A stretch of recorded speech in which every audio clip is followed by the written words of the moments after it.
ഞാൻ സൈക്ലോബിൻസിന്റെ പുതിയൊരു വീഡിയോയിലേക്ക് എല്ലാവർക്കും സ്വാഗതം.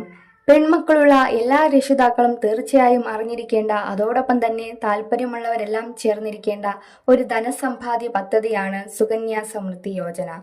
ഇതിലൂടെ നമ്മുടെ പെൺമക്കൾക്ക് ഭാവി സുരക്ഷിതമാക്കുന്നതിന് വേണ്ടി അവരുടെ പഠന ആവശ്യങ്ങൾക്ക്, അവരുടെ ഉന്നത വിദ്യാഭ്യാസത്തിന്, അതോടൊപ്പം തന്നെ വിവാഹ ആവശ്യങ്ങൾക്കെല്ലാം ഒരു വലിയ സമ്പാദ്യം, അത് മുതൽക്കൂട്ടായി വെക്കുന്നതിന് വേണ്ടി സാധിക്കുന്ന, അതിന് നമ്മളെ സഹായിക്കുന്ന ഒരു ജനപ്രിയ പദ്ധതിയാണ് സുകന്യ സമൃദ്ധി യോജന. 2015 ബേട്ടി ബച്ചാവോ ബേട്ടി പഠാവോ എന്ന് പറയുന്ന ആപ്തവാക്യമായിട്ട് നമ്മുടെ കേന്ദ്ര സർക്കാർ ആരംഭിച്ച ഒരു പദ്ധതിയാണിത്. പെൺകുട്ടികളുടെ ജനന നിരക്ക് കുറയുന്ന ഒരു സമയത്ത്, അതോടൊപ്പം തന്നെ പെൺകുട്ടികളുടെ വിദ്യാഭ്യാസത്തിന് കൂടുതൽ പ്രാധാന്യം കൂടി നൽകുക എന്നുള്ള ലക്ഷ്യമൊക്കെ മുൻനിർത്തിയാണ് ഈ സ്കീം കേന്ദ്ര സർക്കാർ അവതരിപ്പിച്ചത്. പോസ്റ്റ് ഓഫീസുകൾ വഴി നമുക്ക് ഈ സ്കീമിലേക്ക് അംഗമാകാൻ സാധിക്കും. പക്ഷേ ശ്രദ്ധിക്കുക, രക്ഷിതാക്കൾക്ക്, അതായത് 10 വയസ്സിന് താഴെയുള്ള പെൺകുട്ടികളുടെ പേരിൽ മാത്രമേ ഈ പദ്ധതിയിലേക്ക് ചേരാൻ വേണ്ടി സാധിക്കുകയുള്ളൂ. 10 വയസ്സിന് മുകളിൽ പെൺകുട്ടിക്ക് പ്രായം എത്തിക്കഴിഞ്ഞാൽ ഈ പദ്ധതിയിലേക്ക് അംഗങ്ങളാവാൻ സാധിക്കുന്നതല്ല. നിലവിൽ ഒരു നിക്ഷേപ പദ്ധതിയാണ് ഇതിലൂടെ, അതായത് സുകന്യ സമൃദ്ധി യോജന എന്നുള്ള പദ്ധതി കൊണ്ട് ഉദ്ദേശിക്കുന്നത്.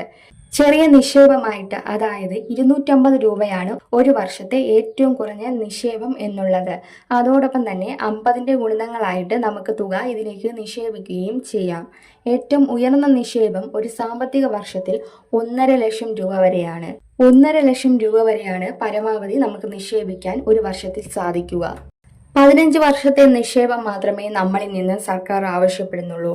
അതിനുശേഷം ഈ തുകയും അതിന്റെ പലിശയും, അതോടൊപ്പം തന്നെ ഇതൊരു കോമ്പൗണ്ടിങ് രീതിയിൽ ആയതുകൊണ്ട് തന്നെ വലിയൊരു തുകയാണ് നമുക്ക് ഏറ്റവും ഒടുവിൽ ലഭിക്കുന്നത്. അതായത് 21 വർഷം കൊണ്ട് ഇത് മേജറാകും. അതിനുശേഷം നമുക്ക് നികുതി രഹിതമായി തന്നെ ആദായ നികുതി വകുപ്പിന്റെ 80C പ്രകാരമുള്ള നികുതി ഇളവ് കൂടി ഈ ഒരു തുകയ്ക്കുണ്ട്. അതുകൊണ്ട് തന്നെ നികുതി ഇളവോടെ നമുക്ക് പൂർണ്ണമായിട്ടും ഈ തുക ലഭിക്കുകയും ചെയ്യും. ഇനി അത് മാത്രമല്ല, ഒരു ചെറിയ കണക്കെടുത്ത് നോക്കുകയാണെങ്കിൽ പോലും 1.5 ലക്ഷം രൂപ വീതം നിക്ഷേപിക്കാൻ സാധിക്കുന്നു എന്നിരിക്കട്ടെ. 1-ാം വയസ്സിൽ നമ്മുടെ പെൺകുട്ടിയെ കൃത്യമായിട്ട് ഈ പദ്ധതിയിൽ ചേർത്തു. അങ്ങനെയാണെങ്കിൽ 15 വർഷത്തോളം നമ്മൾ നിക്ഷേപം അടയ്ക്കുന്നുണ്ട്. ഏകദേശം 22,50,000 രൂപയോളമാണ് നമ്മൾ അടയ്ക്കുന്നത്. പക്ഷേ ഇതിന്റെ പലിശ തന്നെ നമുക്ക് ലഭിക്കുന്നത് 46 ലക്ഷം രൂപയ്ക്ക് മുകളിലാണ്. അതായത് നമ്മൾ ഇതിന്റെ മെച്യൂരിറ്റി കാലയളവ് ആകുമ്പോൾ നമുക്ക് ലഭിക്കുന്ന തുക 70 ലക്ഷം രൂപയ്ക്ക് അടുത്തു വരും. ഇനി 1 ലക്ഷം രൂപ വീതമാണെന്നിരിക്കട്ടെ, 15 ലക്ഷം രൂപയാണ് നമ്മൾ അടയ്ക്കുന്നത്. അതായത് 15 വർഷം കൊണ്ട് നമ്മൾ നിക്ഷേപിക്കുന്നത്. അപ്പോൾ നമുക്ക് പലിശയ്ക്ക് ഏകദേശം 31 ലക്ഷത്തിന് മുകളിൽ തുക കൂടെ ഉണ്ടാകും. അപ്പോൾ നമുക്ക് പലിശ ഇനത്തിൽ ഏകദേശം 31 ലക്ഷത്തിന് മുകളിൽ തുകയുണ്ടാകും. ഇതും കൂടി ചേർത്ത് ലഭിക്കുമ്പോൾ ഏകദേശം 46 ലക്ഷത്തിന് മുകളിൽ നമുക്ക് തുക എത്തിയിരിക്കും. അതുമാത്രമല്ല, നികുതി ഇളവ് കൂടി ഉള്ളതുകൊണ്ട് ഏറ്റവും വലിയ ഒരു ആനുകൂല്യമാണിത്. അതുകൊണ്ട് തന്നെ ഇത്തരം പദ്ധതികളിലേക്ക് ചേരാൻ താല്പര്യമുള്ളവർ സമീപത്തുള്ള പോസ്റ്റ് ഓഫീസുകൾ സന്ദർശിച്ച് പദ്ധതിയിൽ അംഗത്വം എടുക്കുക. ഒരു വീട്ടിൽ പരമാവധി 2 പെൺകുട്ടികൾക്ക് വരെ അക്കൗണ്ട് ഓപ്പൺ ചെയ്യാൻ സാധിക്കുന്നതാണ്.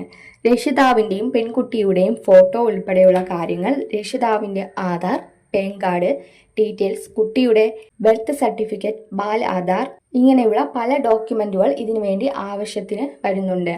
സുകന്യ സമൃദ്ധി യോജനയുമായി ബന്ധപ്പെട്ട ആപ്ലിക്കേഷൻ ഫോമുകളും കൃത്യമായി ഫിൽ ചെയ്ത് സമർപ്പിക്കേണ്ടതുണ്ട്. അപ്പോൾ ഏറ്റവും വലിയൊരു ജനക്ഷേമ പദ്ധതിയാണിത്. തീർച്ചയായും താല്പര്യമുള്ളവർ സമീപമുള്ള പോസ്റ്റ് ഓഫീസുകൾ സന്ദർശിച്ച് അക്കൗണ്ട് എടുക്കുക, നിക്ഷേപം ആരംഭിക്കുക. ഈ ഒരു വിവരം നിങ്ങൾക്ക് പ്രയോജനപ്പെട്ടെങ്കിൽ നിങ്ങളുടെ കൂട്ടുകാർക്കും ഗ്രൂപ്പുകളിലേക്കും ഷെയർ ചെയ്യുക. അപ്പോൾ നമുക്ക് വീണ്ടും പുതിയൊരു വീഡിയോയുമായി വീണ്ടും കാണാം. അതുവരെ ഗുഡ് ബൈ.